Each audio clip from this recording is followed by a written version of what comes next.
आज के वीडियो में मेढक अथवा फ्रॉग तथा सामान्य टोड अथवा ब्यूफो के बारे में चित्र सहित संपूर्ण जानकारी आपको बताएंगे। तो पूरी जानकारी के लिए मेरा पूरा वीडियो लास्ट तक देखिए और यदि अभी तक हमारे चैनल को सब्सक्राइब ना किया हो तो सब्सक्राइब जरूर कर लीजिए।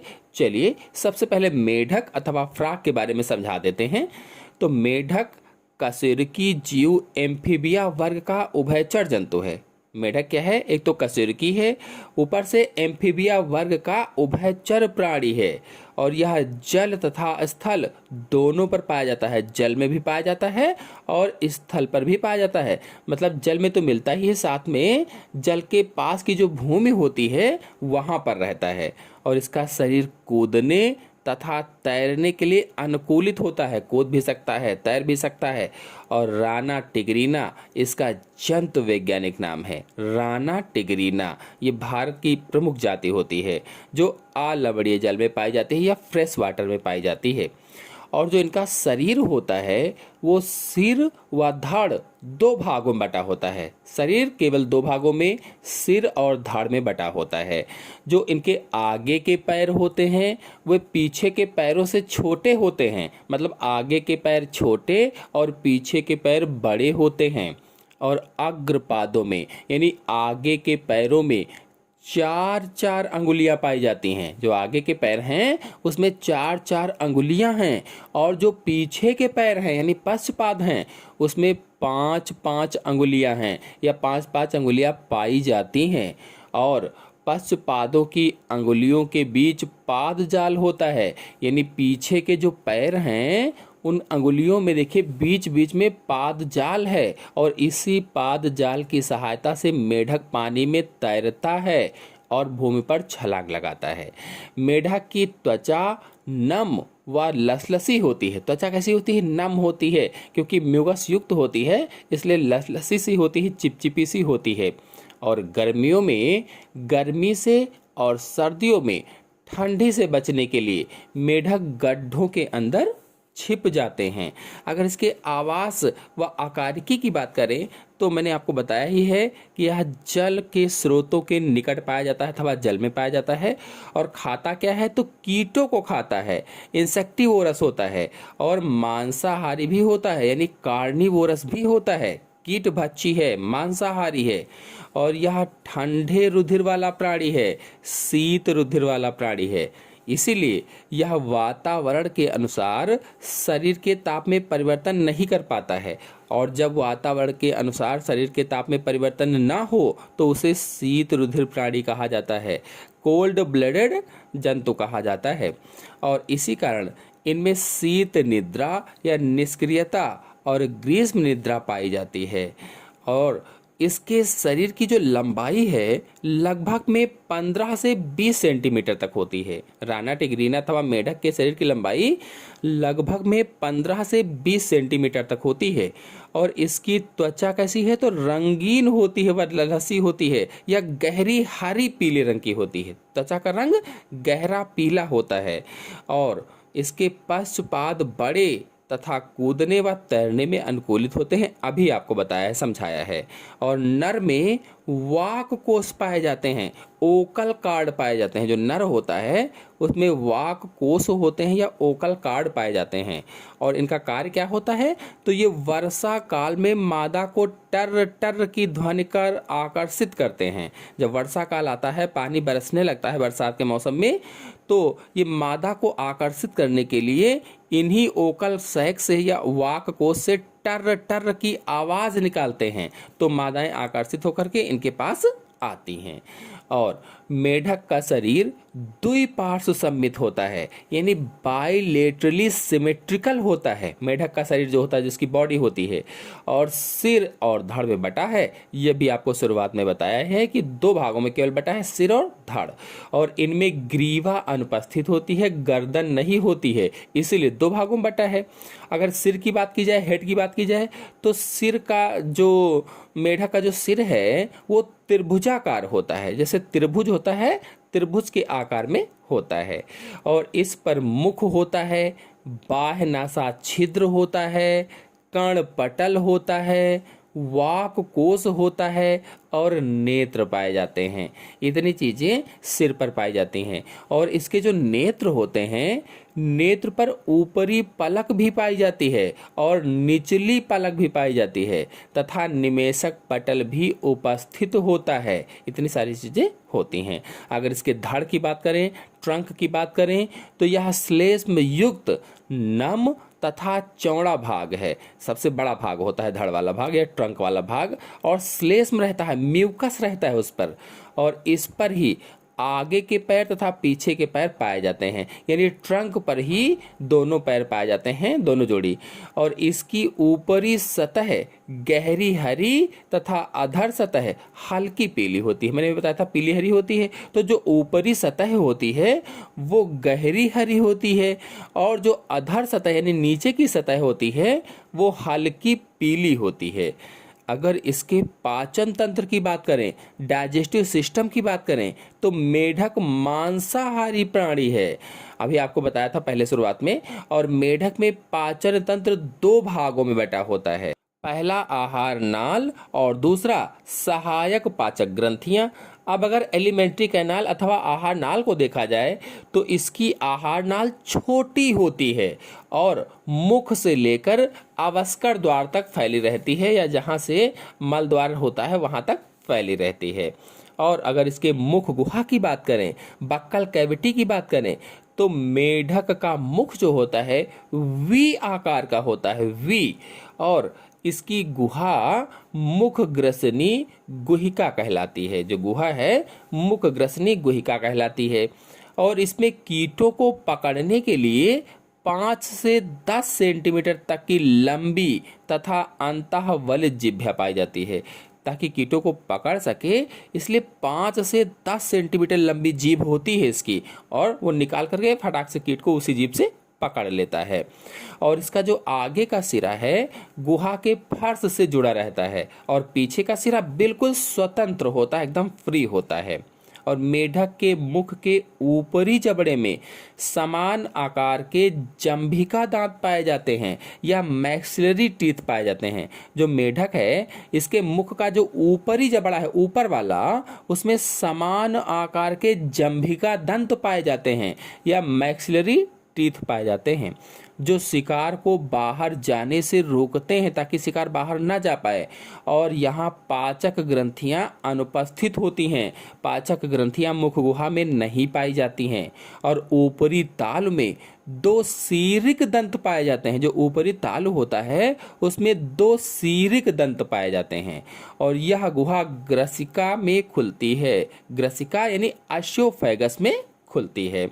अब अगर इसके स्टमक की बात करें तो ग्रसिका से भोजन चौड़े, पेशीय व थैलीनुमा स्टमक अथवा आमाशय में आता है। और इसकी आंतरिक भित्तियों द्वारा जठर रस निकलता रहता है। जैसे मनुष्यों में जो आमाशय होता है, स्टमक होता है, उसमें जठर रस निकलता है, उसी तरह से बिल्कुल इसकी जो आंतरिक भित्तियां होती है, मेढक के जो स्टमक होता है, जो आमाशय होता है, उससे जठर रस स्रावित होता है और HCl अम्ल भी स्रावित होता रहता है। और यहाँ भोजन का पाचन होता है और अर्धपचित भोजन कायम कहलाता है। जब वो सब मिल जाता है, एकदम लपसी जैसा हो जाता है, तो उसको कायम कहा जाता है। अगर इसके आंत की बात करें, इंटेस्टाइन की बात करें, तो आमाशय से अर्धपाचित भोजन यू आकार की ग्रहणी में आता है या यू आकार की डियोडिनम में आता है। और यहाँ पित्त रस तथा आग्नेयाशयी रस आकर भोजन में मिलकर इसे पचाने में मदद करते हैं। आमाशय में कौन कौन से रस आते हैं? पित्त रस और आग्नेयाशयी रस आते हैं, जो भोजन को पचाने में मदद करते हैं। और आंत का आकार कैसा होता है? यू आकार का होता है। यू आकार की ग्रहणी होती है आंत में या डियोडिनम होती है। और यहाँ से भोजन क्षुद्र आंत में जाता है या इलियम में जाता है। और यह आंत का सबसे लंबा भाग होता है। जो क्षुद्र आंत होती है इसकी, वो इलियम जो भाग होता है वो सबसे लंबा भाग होता है, जहाँ भोजन का अंतिम बार पाचन होता है, लास्ट टाइम पाचन होता है। और इनके अंतिम छोर पर सूक्ष्मांकुर पाए जाते हैं या माइक्रोविलाई पाए जाते हैं, जो अवशोषण की दर को बढ़ाते हैं। फिर अवस्कर द्वार है तो क्लोएका या अवस्कर द्वार में क्षुद्रांत्र के अंतिम छोर से अपशिष्ट भोजन तुम्बाकार अवस्कर में आ जाता है। तुम्बाकार होता है उसी में आ जाता है जहां से अवस्कर द्वारा ये बाहर निकाल दिया जाता है। अब मैंने बताया था कि जो पाचन तंत्र है, डाइजेस्टिव सिस्टम है, दो भागों में बटा है। एक तो एलिमेंट्री कैनाल अथवा आहार नाल, अब दूसरा है सहायक पाचक ग्रंथियां या एसोसिएट ग्लैंड्स। तो मेढक में यकृत यानी लीवर तथा अग्न्याशय यानी पैनक्रियास सहायक ग्रंथियां होती हैं, लीवर और पैनक्रियास। और पित्ताशय जो होता है, जो गाल ब्लैडर होता है, इसमें एकत्रित पित्त का श्रावण यकृत के द्वारा होता है। यकृत के द्वारा पित्त का श्रावण होता है। और पित्त में विभिन्न प्रकार के पाचक एंजाइम पाए जाते हैं जो भोजन के पाचन में सहायता करते हैं। अब अगर मेढक के श्वसन तंत्र की बात करें, रेस्पिरेटरी सिस्टम की बात करें, तो मेढक में 3 प्रकार की श्वसन विधियां पाई जाती हैं। एक तो फुफ्फुसीय श्वसन, दूसरा त्वचीय श्वसन और तीसरा मुख गुहीय श्वसन। अगर इसके फुफ्फुसीय श्वसन को देखा जाए या पल्मोनरी रेस्पिरेशन को देखा जाए तो स्थल पर मेढक में फेफड़ों के द्वारा श्वसन होता है। जब स्थल पर रहता है तो फेफड़ों के द्वारा या लंग्स के द्वारा श्वसन होता है। और इनमें तंतुपट यानी डायाफ्राम और पसलियों का अभाव होता है। डायाफ्राम नहीं होता है, पसलियां भी नहीं पाई जाती हैं जैसे मनुष्य में होती हैं। और फेफड़े खोखले, गुलाबी तथा स्पंजी होते हैं जिनमें गोल कूपिकाएं पाई जाती हैं। फेफड़े कैसे होते हैं? खोखले, गुलाबी तथा स्पंजी होते हैं और उनमें गोल कूपिकाएं पाई जाती हैं। और फेफड़ों के बाह्य स्तर को पेरिटोनियम कहा जाता है। जो बाहरी स्तर होता है फेफड़ों का उसको पेरिटोनियम कहते हैं। यहीं पर गैसों का विनिमय होता है। विनिमय मतलब गैसों का आदान प्रदान होता है। और मुख गुहा के जबड़ों के ऊपर नीचे वाले यानी ऊपर नीचे होने पर नासा छिद्रों की गैसों का आवागमन होता है। जो मुख गुहा के जबड़े होते हैं वो जब ऊपर नीचे होते हैं तो ऊपर नीचे होने पर जो नासा छिद्र हैं इनसे गैसों का आवागमन हो जाता है। अगर त्वचीय श्वसन की बात करें, स्किन रेस्पिरेशन की बात करें, तो मेढक में प्रायः नम, पतली, श्लेष्मी तथा संवाहनीय त्वचा के द्वारा ही श्वसन होता है। यानी नम सी होती है, पतली सी होती है, म्यूकस लगा रहता है, उसी से श्वसन होता है। और इस प्रकार का श्वसन जल में होता है जब मेढक जल में रहता है तथा निष्क्रियता के दौरान भी होता है। और इस प्रकार के श्वसन में गैसों का विनिमय विसरण के द्वारा होता है। और अगर इसके मुख गुहे श्वसन की बात करें तो मुख गुहे श्वसन में मेढक में स्थल पर कभी कभी मुख गुहा द्वारा गैसों का आवागमन होता है जिसे मुख गुहे श्वसन कहा जाता है। अगर इसके परिसंचरण तंत्र की बात करें, सर्कुलेटरी सिस्टम की बात करें, तो मेढक में बंद तथा एकल परिसंचरण तंत्र पाया जाता है। और इसके हृदय व रुधिर वाहिनियों में रुधिर प्रवाहित होता रहता है, बहता रहता है। मेढक में लाल रंग का रुधिर पाया जाता है जिसमें प्लाज्मा तथा रुधिर कणिकाएं आरबीसी, डब्ल्यूबीसी और प्लेटलेट्स पाई जाती हैं। और अगर इसके हृदय को देखा जाए, हार्ट को देखा जाए, तो मेढक में त्रिकोणीय, पेशीय, संकुचनशील तथा त्रिकोष्ठीय हृदय पाया जाता है। हृदय में 3 कोष्ठ होते हैं, 3 चैम्बर होते हैं। और हृदय पर हृदयावरण पाया जाता है, पेरिकांड्रियम पाया जाता है। और यहाँ हृदयवड़ी गुहा भी पाई जाती है। हृदयवड़ी गुहा और यह हृदय की सुरक्षा में सहायता करती है। मेढक के हृदय में 2 अलिंद होते हैं और 1 निलय होता है। 2 अलिंद और 1 निलय। चलिए अब सामान्य टोड अथवा ब्यूफो के बारे में समझा देते हैं। तो ब्यूफो ऑस्ट्रेलिया व मेडागास्कर को छोड़कर विश्व के अन्य सभी भागों में पाया जाने वाला टोड होता है। और यह मुख्य रूप से भूमि पर रहता है। यानी मुख्य रूप से तो भूमि पर रहता है, लेकिन जब अंडे देना होता है तो अंडे देने के लिए जल में चला जाता है। त्वचा इसकी शुष्क होती है, खुरदरी होती है, रूखी रूखी से होती है और मस्सों से भरी होती है जिनमें विषैली ग्रंथियां पाई जाती हैं। त्वचा पर, ऊपरी त्वचा पर विषैली यानी विष की ग्रंथियां होती हैं। और म्यूकस ग्रंथियों की अनुपस्थिति के कारण, चूंकि म्यूकस ग्रंथियां नहीं होती हैं, इसलिए इसकी त्वचा लसलसी नहीं होती है, चिकनी नहीं होती है, चिपचिपी नहीं होती है।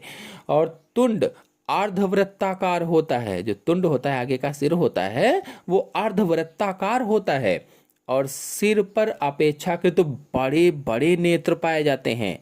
जो सिर होता है, सिर के पीछे एक जोड़ी पैरोटिड विष ग्रंथियां पाई जाती हैं। एक जोड़ी या पैरोटिड पॉइजनस ग्लैंड्स पाई जाती हैं। और अंगुलियों में झिल्ली नहीं होती है, लेकिन पादांगुलियों में अल्प विकसित जालक या झिल्ली होती है, अल्प विकसित। और जबड़ों में दांत नहीं होते हैं। जो टोड होता है पूर्णतः स्थलचर व रात्रिचर होता है, रात्रिचर, रात्रि में निकलता है और दिन के समय यह पत्थरों, लकड़ी इत्यादि से ढके छायादार स्थानों में छुपा रहता है और रात्रि के समय शिकार की खोज में स्वच्छंद कूदता फिरता है। यह खेत और खलिहानों में फसल को हानि पहुंचाने वाला कीड़ों इत्यादि को खाता है। और जनन काल में टोड अजीब प्रकार के तीक्ष्ण स्वर निकालते हैं और नर की अपेक्षा छोटे होते हैं, यानी नर जो होती है मादा की अपेक्षा छोटी होते हैं। और अंड समूह या स्पॉन एक लंबे दोहरे धागे के समान होता है। अंड निक्षेपण जल में ही होता है, अतः केवल अंड निक्षेपण के लिए ही ये टोड जल में जाता है। आशा है आप सभी लोगों को मेढक और टोड के बारे में संपूर्ण जानकारी अच्छे से समझ में आ गई होगी। समझ में आ गई हो तो वीडियो को लाइक और शेयर कीजिए। चैनल पर नए हैं तो चैनल को सब्सक्राइब कर लीजिए। धन्यवाद।